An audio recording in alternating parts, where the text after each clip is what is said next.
నమస్తే, welcome to news plus. నేను మమత. విమాన ప్రయాణం ఒకప్పుడు ఆ జర్నీ చేస్తే అదేదో పెద్ద అచీవ్మెంట్లా ఫీల్ అయ్యే వాళ్ళం. ఇప్పుడు బస్ ఎక్కినంత ఈజీగా ఫ్లైట్ జర్నీ చేస్తున్నారు. అయితే విమాన ప్రయాణికులకు మాత్రం ఎప్పటి నుంచో ఒక సమస్య ఉండేది. జర్నీ టైంలో ఫోన్ సిగ్నల్స్ లేక ఏం చేయాలో పాలుపోక తెగ ఇబ్బంది పడిపోయేవారు. ఇంకొందరైతే నిద్ర కూడా పట్టక ఎప్పుడెప్పుడు వారి డెస్టినేషన్కి చేరుకుంటామా అని ఎదురు చూస్తూ ఉండేవారు. అయితే కస్టమర్స్ ప్రాబ్లమ్స్ని అర్థం చేసుకున్న ఎయిర్ ఇండియా సంస్థ సరికొత్త సేవలను అందుబాటులోకి తీసుకొచ్చింది.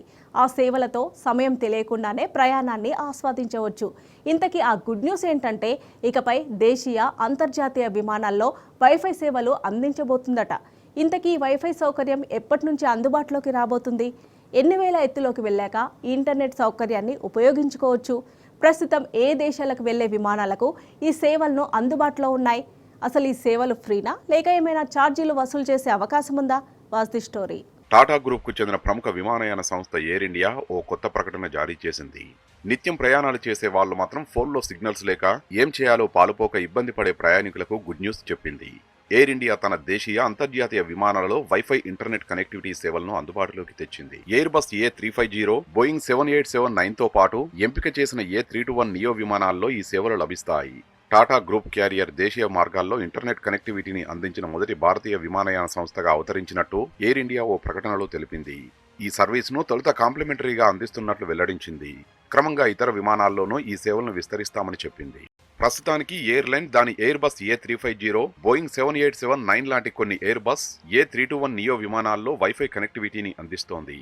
క్యారియర్ అంతర్జాతీయ విమానాలు ఇప్పటికే కొనసాగుతున్న పైలట్ ప్రోగ్రాంలో భాగంగా ప్రయాణికులకు ఇంటర్నెట్ కనెక్టివిటీని అందిస్తున్నాయి. ఈ క్యారియర్లన్నింటికీ విమానంలో ఇంటర్నెట్ కనెక్టివిటీని అందించడానికి అవసరమైన ప్రత్యేక హార్డ్వేర్ ను అమర్చారు. దీనికి కొనసాగింపుగా దేశీయంగానూ ఈ సేవలను ప్రారంభించినట్టు ఎయిర్ ఇండియా తెలిపింది. ఈ సేవలను ప్రయాణికులు ల్యాప్టాప్, ట్యాబ్లెట్లు, iOS, ఆండ్రాయిడ్ స్మార్ట్ ఫోన్ వంటి డివైజులలో ఆనందించవచ్చు. అయితే ఎయిర్ ఇండియా అందుకు ఓ షరతు విధించింది. విమానం 10,000 అడుగుల ఎత్తుకు చేరాకే ఈ వైఫై సేవలు వినియోగించేందుకు వెసులుబాటు ఉంటుందని చెప్పింది. అంతేకాదు, ఈ వైఫై సాయంతో ఒకేసారి అనేక డివైజులను కనెక్ట్ చేయొచ్చు. సోషల్ మీడియాను ఎక్కువ ఉపయోగించే వారికి ఎయిర్ ఇండియా ప్రకటన మేలు చేకూర్చనుంది. బోరింగ్ గా ఫీల్ అయ్యే వారికి ఈ సర్వీస్ మంచి అవకాశంగా మారనుంది. ఫ్లైట్లో ఎంటర్టైన్మెంట్ ఎంజాయ్ చేయాలనుకునే వారికి ఇది బెస్ట్ ఆప్షన్ అని చెప్పవచ్చు. దేశీయ దిగ్గజ ఎయిర్లైన్స్ ఎయిర్ ఇండియా రోజురోజుకు మరింత విస్తరిస్తోంది. టాటా గ్రూప్ కంపెనీకి చెందిన ఈ విమానయాన సంస్థ యూరప్ కు చెందిన విమాన తయారీ కంపెనీ ఎయిర్ బస్ నుండి మరో 100 కొత్త విమానాల్ని ఆర్డర్ చేసినట్టు తెలిపింది. ఇందులో 90 నారో బాడీ 320 విమానాలుండగా 10 వైడ్ బాడీ 350 విమానాలు ఉండనున్నాయి. 2023 ఫిబ్రవరిలో ఎయిర్ ఇండియా 470 విమానాల కొనుగోలు కోసం ఆర్డర్ ఇవ్వగా వీటిలో ఎయిర్ బస్ నుంచి A250, బోయింగ్ నుంచి A220 విమానాలున్నాయి. ఈ ఆర్డర్తో ఎయిర్ ఇండియా ప్రపంచంలోనే రెండో అతిపెద్ద సింగిల్ ట్రాంచ్ ఎయిర్ క్రాఫ్ట్ కొనుగోలుగా చరిత్ర సృష్టించింది. ఈ కొత్త సర్వీస్ ద్వారా ఎయిర్ ఇండియా ప్రయాణికులు ఇంటర్నెట్ బ్రౌజ్ చేయడానికి, ప్రయాణంలో పని చేసుకోవడానికి, స్నేహితులు, కుటుంబ సభ్యులతో కనెక్ట్ అవ్వడానికి ఉపయోగపడుతుంది. ఈ సదుపాయం ముఖ్యంగా వ్యాపార ప్రయాణికులకు ఒక వరం.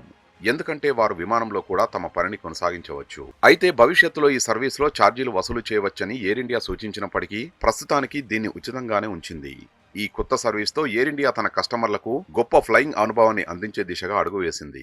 మరోసారి బయటపడ్డ టీమిండియా విభేదాలు. అసలు ఆ రోజు డ్రెస్సింగ్ రూమ్ లో ఏం జరిగింది? ఆ డీటెయిల్స్ చిన్న బ్రేక్ తర్వాత చూద్దాం.